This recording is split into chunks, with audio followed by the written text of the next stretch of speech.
Mga Lods, ito na ang hinintay nyo na gumawa na ako ng reaction video kaugnay doon sa viral video na na-involve yung guard.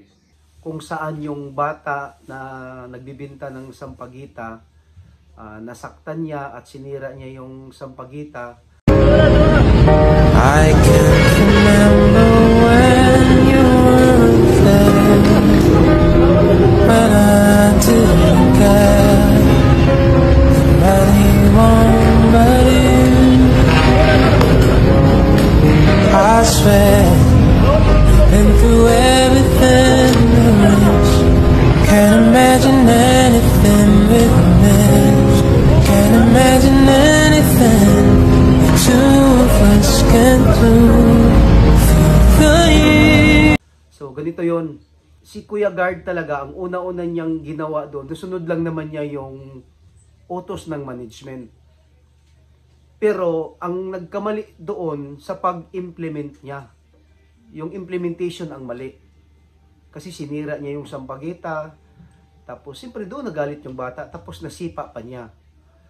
Alam mo sa mga Kuya Guards natin, ito ang tandaan nyo ha.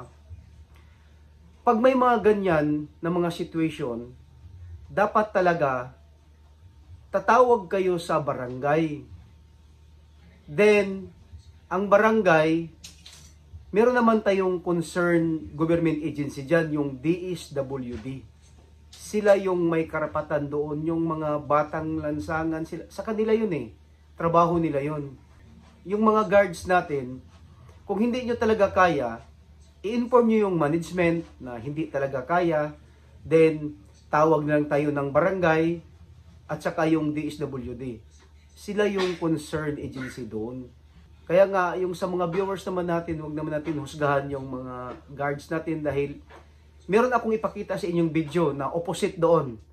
Kung saan ang mga guards natin, sinasaktan na talaga ng mga bata, pinagbabato pa. Pero yung mga guards natin, in-apply talaga nila yung maximum tolerance. Makita nyo, ipakita ko sa video.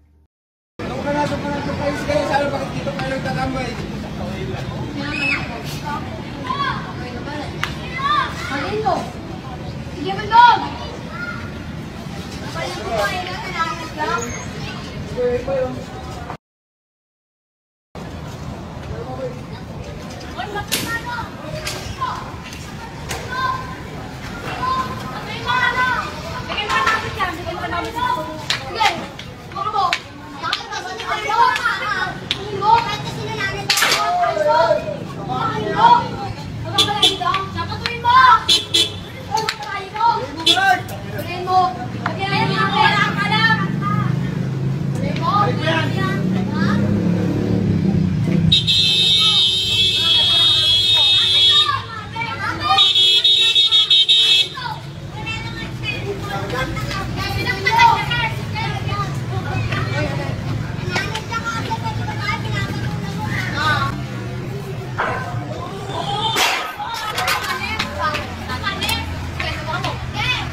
Mga Lods, nakita niyo yung video, yun ang opposite side sa nangyari doon. Halos pareho lang ang nangyari.